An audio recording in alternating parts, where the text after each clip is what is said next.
Hey boys, it's the next day yet again. The turbine housing's finished, the O2 housing is finished, the manifold is fixed up and finished.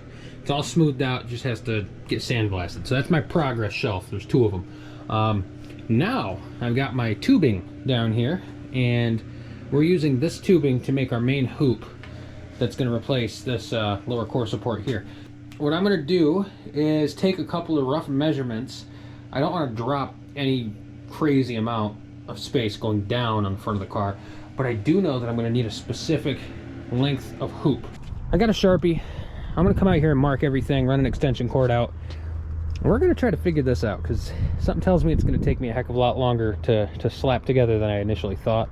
We're making progress. I'm going to go grab some stuff and some tools, come out here, and I guess try to figure this out. Guys, apologies for the wind, but I came up with a great idea. I'm sure people have done this in the past, so I don't think I'm going to go this far.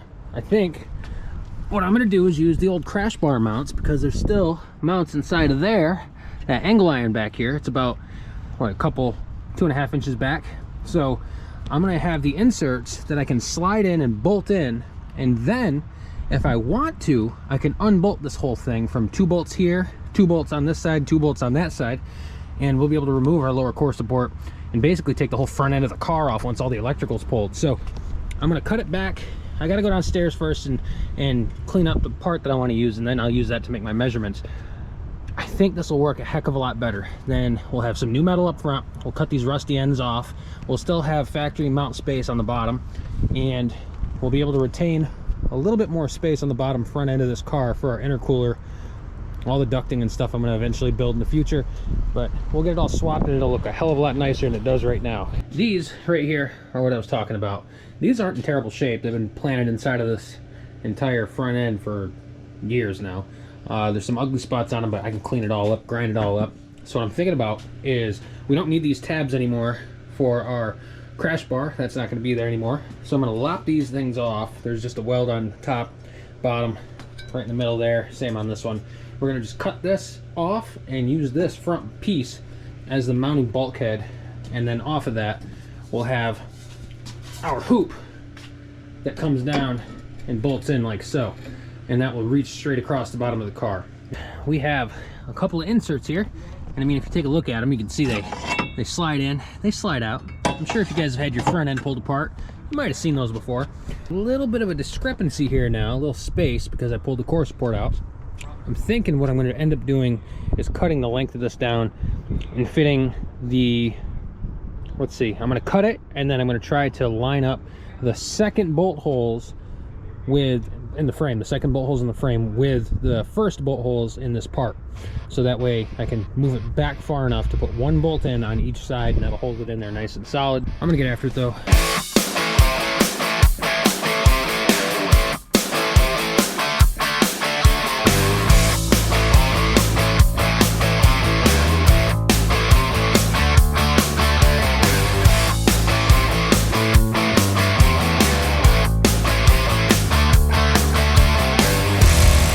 Cut this down, I cleaned it. It's all been brake cleaned and acetone and alcohol and all that fun stuff. Now I gotta bust out the good old Vulcan Pro TIG 205.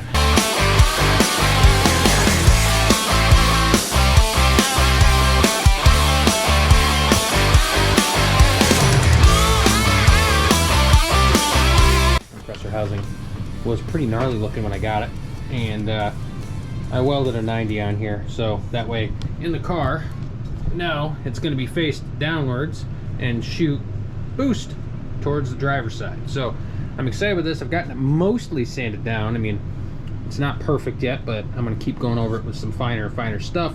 I have to sandblast. You can see some of the original ugly casting crap right in there. I got to clean it off. This is going to get cleaned off. It's going to get sandblasted. It's going to get powder coated. So this is basically done. I got a couple more things I got to do. I'm using these little felt buffs to try to smooth some stuff out. I cut this face right here down just a touch. It was a circle right through here, but I wanted to add some more strength to this 90, so I added some more metal here and smoothed that out. I also got rid of some of the imperfections on the casting, and I kind of necked it in and put a little support down there too, just to make sure that it would hold together nicely. And there was a big block right here for like an inscription of a nameplate or some sort. I ground that all.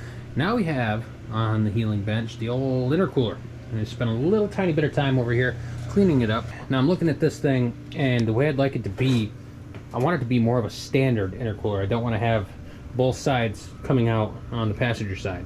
I always hated the fact that this thing pointed down and then had to come around. It was just a nightmare for me. So I have some practice aluminum that I got, some thick stuff that's right here. I made an old box out of it, just, you know, trying to learn how to do all this stuff. There's some good parts on it still, and now that I've got that all figured out with the aluminum, I'm thinking what I'm going to do is I want to cut the elbow off here first, and then I want to have it capped. But I don't want to leave the tank in this weird way. I'm thinking about honestly cutting it straight down through and then just flipping the whole thing, welding it back on, then cutting this elbow that's going to be facing that way and turning it to face back, or turning it to face out. I think that might be the best way to do it. I'm just kind of afraid to hack this thing up so badly. See what happens with this, and always make sure that you blow this thing out real good. Wash it out with hot soapy water, get all that aluminum dust out of there. We don't want that to happen. We don't want aluminum dust shooting into the motor, so be extra careful and cautious when you're doing this. So I'm gonna get after it. Let's keep our fingers crossed, boys.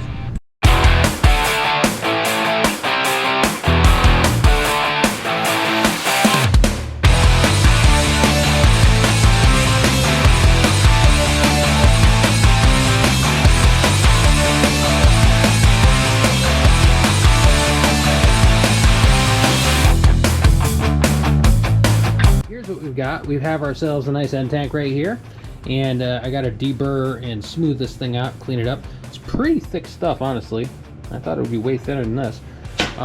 Here's the end tank where, you know, was welded. I've smoothed this all out, and I wanted to share this with you guys. I used a flathead screwdriver, or you can order a deburring tool, but go through each one of these ports, because if you look closely, there's little burrs on every little piece. Like I can see one right here. There's a couple little tiny pieces that are still left inside of here that I gotta take out, like right there. So that little guy right there will wreak havoc on your internals. So you have to make sure you go through and deburr each one of these little tiny ports. And this is all an intercooler is. It's just a tank with, you know, these fins that run through it, and they collect the air. This way the air goes through on these fins, and then the center fins are just more fins. So air gets pushed through here, which are these solid steel rows, and these other rows collect air from outside of the car. It's pushed through or sucked through with your fans, and it just cools off the charged air. So super simple process of cooling down air. I'm going to try to weld it back on something like this. So our intercooler system will come out like so, but I'm also going to cut off this bottom elbow here and cap it, and probably drill a hole in the backside someplace, or cut a hole out.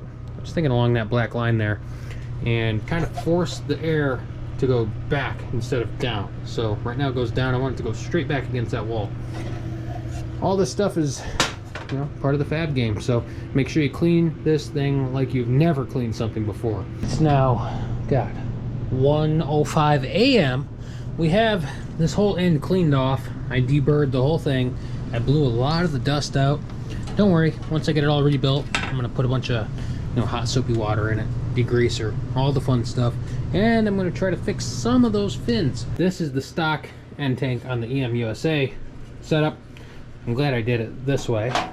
I have the output here, and I gotta clean that up. Basically, instead of this going the way it was, like so, we're gonna have this flipped and mounted so it goes backwards like that. So I'm gonna have to cut and modify this more, but we're not to that point yet. We're going one piece at a time. I have a cap. Now, the cap is gonna go right here, and it fits perfectly over this. Whew. There you go. So I'm gonna weld that on there, and then I'm gonna put the whole tank back together, cut this end off, and then probably add this someplace down here. So yeah, lots of stuff I have to mess with still. I'm gonna go through, double check everything, clean it all off, and then once I'm happy, once it's all wiped down, I've been using Walmart Super Tech carburetor cleaner because everything else for brake cleaner is just ridiculously expensive all of a sudden. Don't go to AutoZone, don't go to O'Reilly's unless you have a commercial account.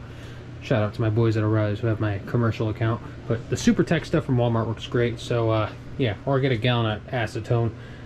I'm gonna keep working on this and figure out my final layout, get it all tacked up, and I'll show you what it looks like once I'm done. I have my intake capped. It's looking good.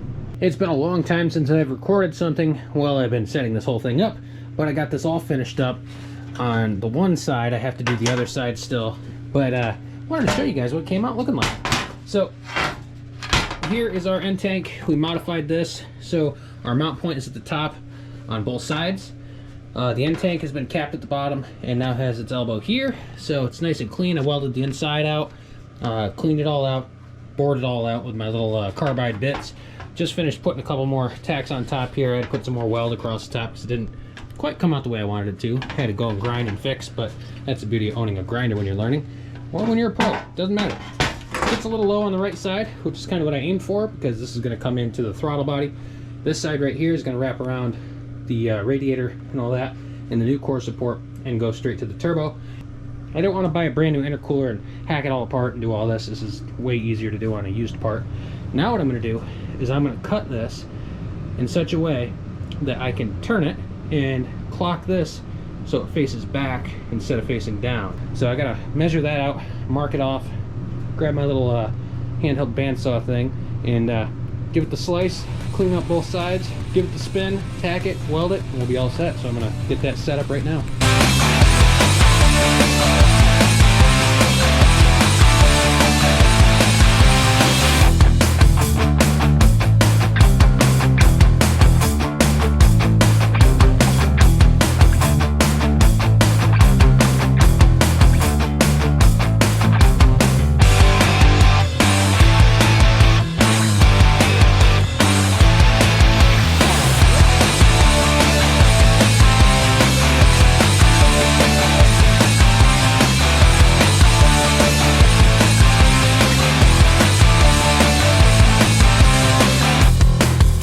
In the interest of being honest with you, I think this came out pretty good.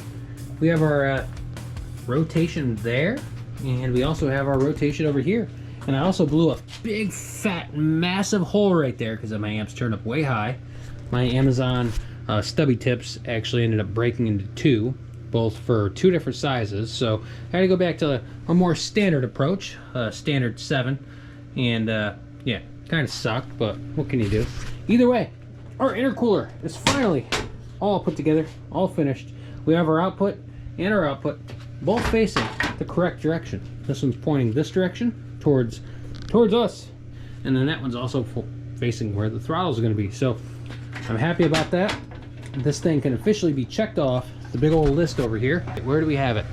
We have our upper support headed intercooler piping, coolant res, downpipe. Is this not on here? Oh, weld intercooler. Bam! That's knocked off. Our intercooler piping, AIT bung, that'll be easy stuff.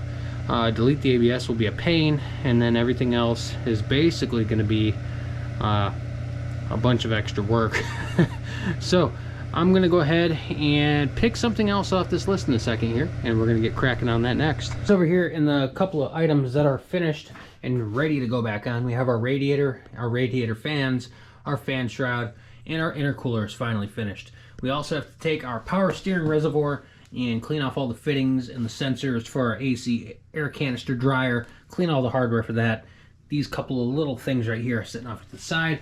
Battery's fully charged, and our AC is still sitting over here, our condenser. If you can see it, it's pretty dark over here, I apologize.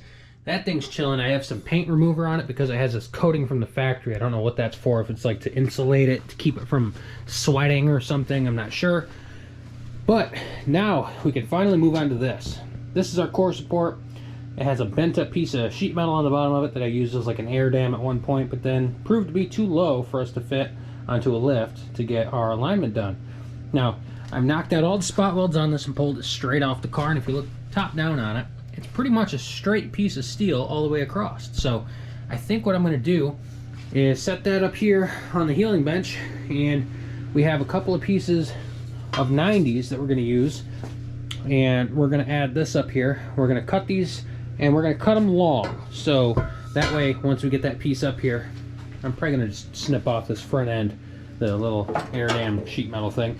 We're going to try to copy the shape of this, but we're going to try to copy it in a way that will be better suited for our radiator mounts, and we're going to aim for the lower side of this. We're not going to want to mount it so it's so tall still. We want to drop it down 3/4 of an inch so we can tuck our stock radiator.